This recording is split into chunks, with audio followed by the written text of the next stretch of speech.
Good morning. Hello, you alright? I'm very good, how are you? Yeah, good, thank you. Good weekend? It was alright. Yours? Yeah. It was a hot one. It was a hot one, yeah. So I'm glad I didn't get a ticket.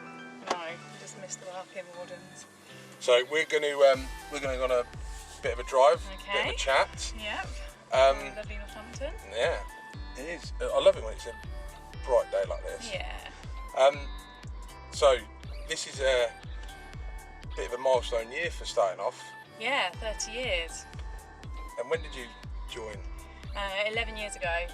So, and what was your sort of job role when you first joined, and then compared to what you're doing now? Yeah, so I actually went to register with starting off as a graduate, because back at that time we had a graduate division. So I went to register with that, looking for a graduate role, and they kind of said, oh, actually we've got something here that might be of interest, because my main thing was I wanted a job that was business-like but also was quite supportive and caring and had that element to it. So I started as a trainee recruiter, then sort of developed onto kind of head of recruitment, looking after the recruitment team, and now sales and operations manager. So still kind of heavily involved in the recruitment side, but also get involved with training and development and quality and strategy and a bit of everything. So job satisfaction wise? Oh God, yeah. Yeah. Definitely a job where you see, young adults come in terrified of even coming in to register with us, and then their journey through to getting an apprenticeship, do the training, getting a full-time job, going on to be leaders and managers of businesses. I mean, I wish I'd done an apprenticeship, if I'm honest, rather than going to university, but it wasn't such a big thing then, really. And just on that, I mean, our business embraces apprenticeships. As you know, we've just taken on our 5th apprentice in 4 years, and 3 out of those 5 have been very, very successful. 2 not so successful, but again, I think if you look at that as a whole, on a recruitment side, if you were employing 5 staff members that weren't apprentices, probably 2 of them would work out. But the difference and the impact that the 3 that have worked out on the business is fantastic. But do you find that when you're talking to businesses, or do you find maybe in the wider world of business that there's almost like apprenticeships is still not looked down on, but do you know what I mean? Yeah, I think the perception is changing, and it is changing over time. I think that when we go into schools and when we see parents, it used to be a thing that students did if they didn't get the qualifications that they wanted. Whereas now it's becoming more of a choice. Like, actually, I've got 5 A-levels, but I want to go and do an apprenticeship because of university fees and because there is progression. I think again, it's really different. Some employers that have tried it and have taken on 10, 15 apprentices and seen a real impact to their business are really positive, and then other people do still have this preconception that they're going to be late, they're going to be on their phones, they're going to be, all the things that they associate teenagers to be, really. But that's our job as a training provider, to give them the most softer skills as well. So we'll develop things like how to keep your job, guides and etiquette at work, and we support with that side as well. So I think it is changing, but for some people there is a sort of conceived negative thing around apprenticeship still. And is there 5 or 6 main disciplines that you provide apprenticeships in? Yeah, so we do the office space, so we do digital marketing, which is a relatively new qualification, which is really popular, to do with e-commerce, search engine optimisation, creative side of promoting businesses basically, which is obviously what your guys have done. We do IT, that's more like technical support, business admin, which is your general office-based duties, and accountancy, and we do customer service as well, is the other one. And for you, I suppose, looping back to the job satisfaction, I suppose when you see a young adult coming in, and then he or she, typically 18 months or 2 years later, is then given that they've passed their apprenticeship. I mean, I've seen firsthand how they change from young adults career professionals. Yeah, and that's the thing as well. It's not just about them gaining that qualification, it's the personal development that you see as well, because at starting off we've got a training academy, so we see them every week. They come into us and they go out into the workplace. You know, we had Reese at Online Direct, who was Apprentice of the Year, won that at the Business Awards, and he spoke at our last certificate presentation and stood up and spoke about his journey. I mean, I remember him when he came in with his twin brother at 16, and he was the quietest, you know, and most reserved lad.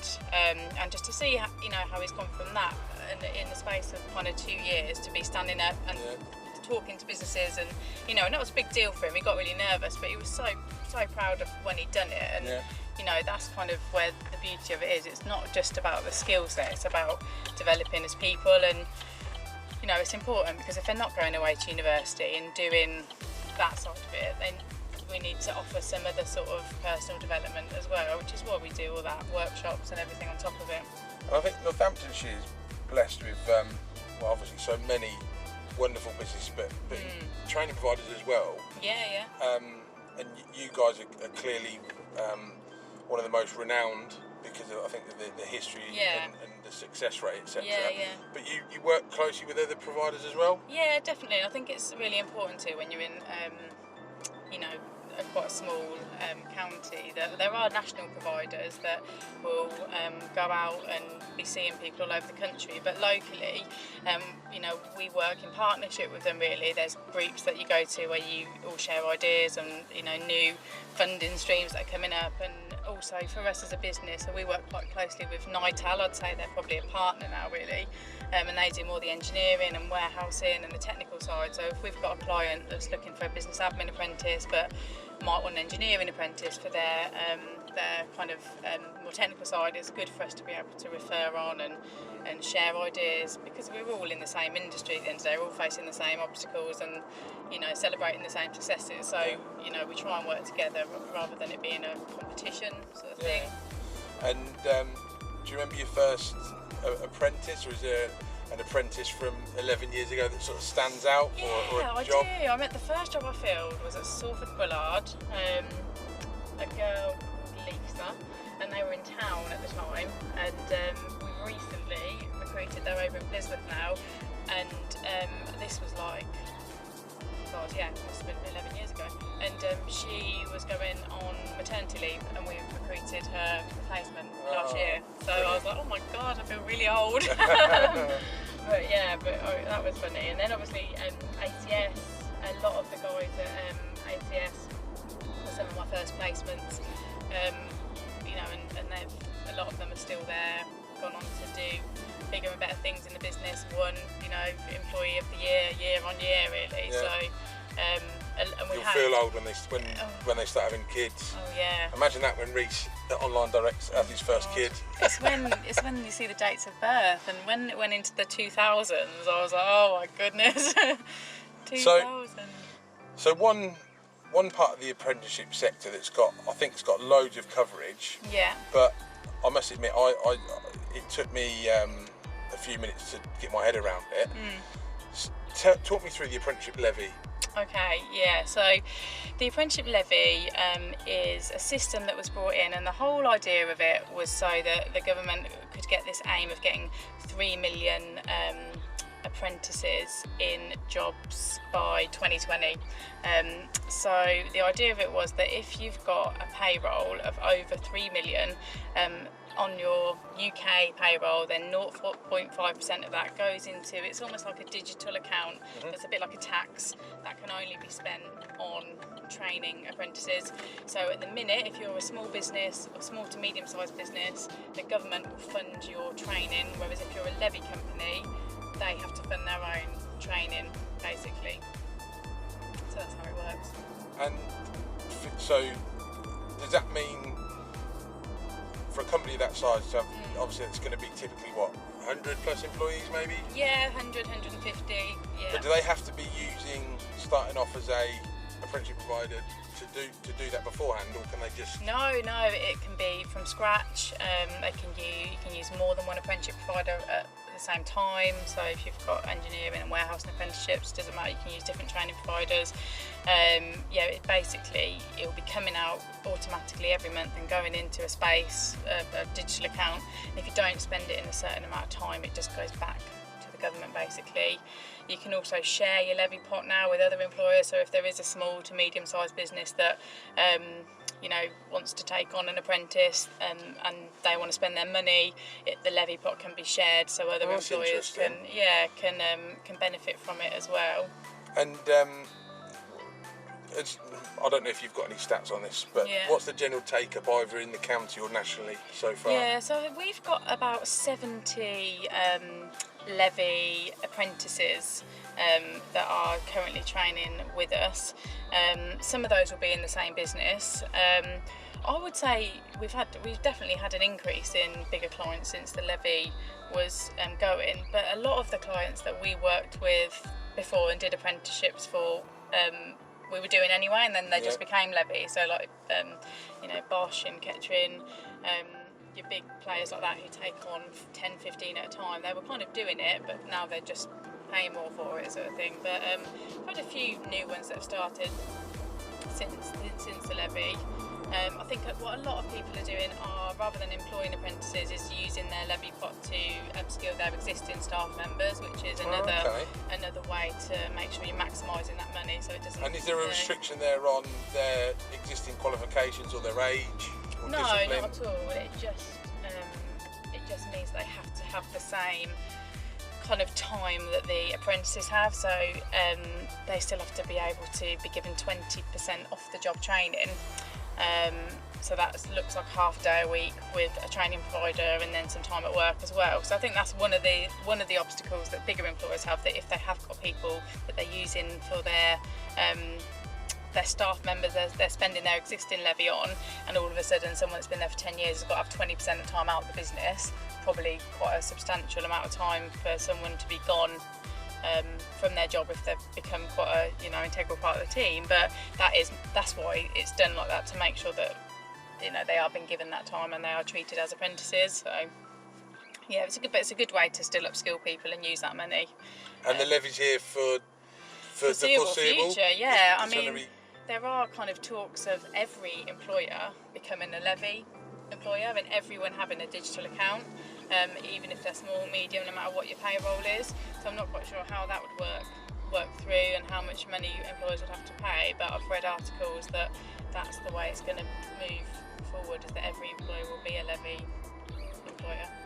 Oh, good. All right, so well, I've enjoyed this. Yeah, it's been good. It's driving's not too bad. I know. Well, it's no accidents yet. Yeah. But no, it's been good to catch up, and for me to learn more specifically about the levy. Yeah, yeah. I'd love all things business to one day have a pay pot of 3 million, but I don't think that's going to happen. No, but I do think that the key message there for Northamptonshire businesses, particularly those with 100+ employees, if you're not using your levy, talk to starting off. Yeah. Because if they can't help you, they'll certainly give you the advice and then you can.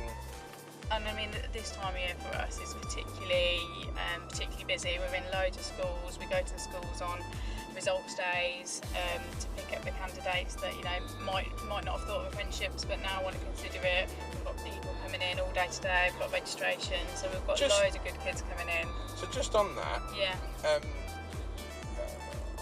my children aren't old enough yet for GCSEs, but GCSE results in a few weeks. Yeah. But obviously some of they've already sat their exams and they've left. Yeah. Do they have to wait till September to start an apprenticeship? They don't have to. We've got, for example, I've got a girl that's on our reception doing an apprenticeship who has finished a college course. She hasn't got results yet, but she's starting an apprenticeship. No, as long as the employer that we're placing them in is happy with the predicted results, they can start now from 16 really. So our courses run all year round. There's no September It's start. not like the academic year. Yeah, it doesn't run time with the academic year, so obviously we're working with on client time, so it's all year round. So people now, if they want to register for apprenticeships and come in and be placed, you know, tomorrow, and same with employers, if they're looking for an apprentice, don't need to wait until September. In some respects, it's better now because we've got all those really good candidates registering with us now, ready to go, rather than wait until September when, you know, that everyone will be looking to start employing them. So we have got a really good, strong pool of like local candidates at the minute that are some A levels, some GCSEs, college, business courses at college, all kind of keen to get going. So it's definitely a good time. Good stuff. So bright things ahead for starting off. Yeah, I hope so. I mean, we look at our newest thing now. We're looking at doing is delivering the leadership and management qualification. So that will be more for your apprentices that have finished their first level apprenticeship, or for your levy companies who've got leaders and managers or emerging leaders and managers they want to put on that programme. So I think more training, more development for us is the way forward, and then but still focusing on that kind of 16 to 18 year old age group really, although you can do an apprenticeship to any age, but for us that's where the school leavers are coming, and the grant you get as an employer, you get £1,000 back if you take on someone of that age group, which is obviously a real incentive. So. Oh, brilliant. All right. Well, I've learned a few more things that I didn't know 10, 12 minutes ago. Good. Katie, All right, my turn. Lovely to see you. Thank you very much. Right. See you soon. Take care.